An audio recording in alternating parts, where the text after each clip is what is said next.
యెమెన్లో Kerala nurse నిమిష ప్రియకు ఉరిశిక్ష అమలుకు మరో 3 రోజులే మిగిలి ఉంది. నిమిషను మరణశిక్షకు దగ్గర చేస్తున్న ప్రతి గంట, ప్రతి నిమిషం ఆమె కుటుంబంలో వేదనను మరింతగా పెంచుతోంది.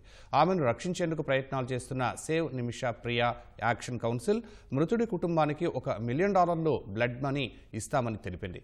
అనుకోకుండా నిమిష చేసిన తప్పును క్షమించాలని యెమెన్లో బాధితుడి కుటుంబాన్ని వేడుకుంది. యెమెన్లో కేరళ నర్సు నిమిషప్రియ మరణశిక్ష అమలుకు మరో 3 రోజులే మిగిలి ఉండటంతో ఆమె కుటుంబ సభ్యుల వేదన వర్ణనాతీతంగా మారింది. నిమిషను రక్షించేందుకు చివరి ప్రయత్నంగా బాధిత కుటుంబానికి $1 మిలియన్ అంటే భారత కరెన్సీలో 8,60,00,000 ఇస్తామని save Nimishapriya international action council తెలిపింది.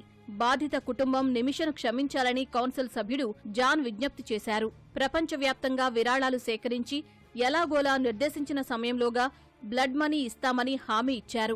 గల్ఫ్ ప్రాంతంలో భారత్ ఒక శక్తిగా ఉందని, ప్రధాని మోదీకి ఇక్కడ గొప్ప ఖ్యాతి ఉందని ఆయన తెలిపారు. భారత ప్రభుత్వం హోతీ రెబల్స్తో సంప్రదింపులు జరపాలని కోరారు. హోతీలతో భారత్కు దౌత్య సంబంధాలు లేకపోవడం సమస్యగా మారిందన్నారు. ఇస్లామిక్ చట్ట ప్రకారం ఒక మనిషిని మరొకరు హత్య చేస్తే ప్రభుత్వం నేరస్తుడికి కిసాస్ను విధించాలి, మరణశిక్ష అమలు చెయ్యాలి. అయితే మృతుడి కుటుంబానికి నేరస్తుడికి క్షమాభిక్ష ప్రసాదించే హక్కు ఉంటుంది. ఇందుకు వారికి దియాత్ అంటే బ్లడ్ మనీ ఇవ్వాలి. అది బాధిత కుటుంబానికి నచ్చితే నేరస్తుడికి శిక్ష రద్దవుతుంది. దోషిని క్షమించామనే సమాచారాన్ని అధికారులకు శిక్ష అమలుకు కనీసం గంటలోపు తెలపాల్సి ఉంటుంది.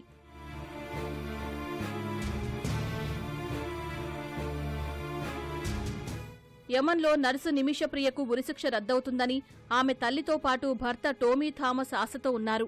సనాలోని జైల్లో ఖైదీగా ఉన్న నిమిష ప్రస్తుతం అక్కడ ఖైదీలకు నర్సుగా సేవలందిస్తోంది. కుటుంబ సభ్యులకు వాట్సాప్ సహా కాల్స్ చేసుకోవడానికి ఆమెకు అనుమతి ఉంది. భారత విదేశాంగ శాఖ, కేరళ ప్రభుత్వాలు యెమెన్ అధికారులతో సంప్రదింపులు జరుపుతున్నాయి. నిమిషను రక్షించేందుకు దౌత్యపరంగా ప్రయత్నాలు ముమ్మరం చేయాలని, కేంద్ర ప్రభుత్వాన్ని ఆదేశించాలని దాఖలైన పిటిషన్ను జూలై 14న విచారించేందుకు సుప్రీంకోర్టు అంగీకరించింది.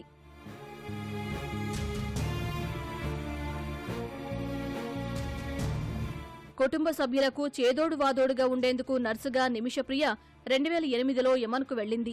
ఆసుపత్రుల్లో పనిచేసిన తర్వాత సొంతంగా వైద్య సేవలు ప్రారంభించాలని అనుకుంది.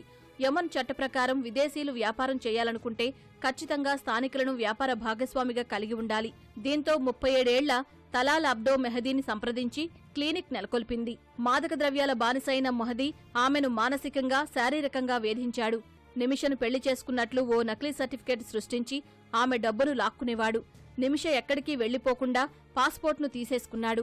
పాస్పోర్ట్ను ఎలాగైనా తిరిగి సంపాదించాలనుకున్న నిమిష 2017లో మెహదీకి మత్తు ఇంజెక్షన్ ఇచ్చింది. అనుకోని పరిస్థితుల్లో అతడు చనిపోయాడు. భయపడ్డ నిమిష పాస్పోర్ట్తో యెమెన్ విడిచి వెళ్లడానికి యత్నిస్తుండగా అరెస్టు చేశారు. మెహదీ డ్రగ్స్ అధికంగా తీసుకోవడం వల్లే చనిపోయాడన్న వాదనలు ఉన్నాయి. యెమెన్ కోర్టు నిమిషను దోషిగా తేల్చి మరణశిక్ష విధించింది. 2023లో నిమిష చివరి పిటిషన్ను కోర్టు కొట్టేసి జూలై 16న మరణశిక్ష అమలు చేయాలని ఆదేశించింది.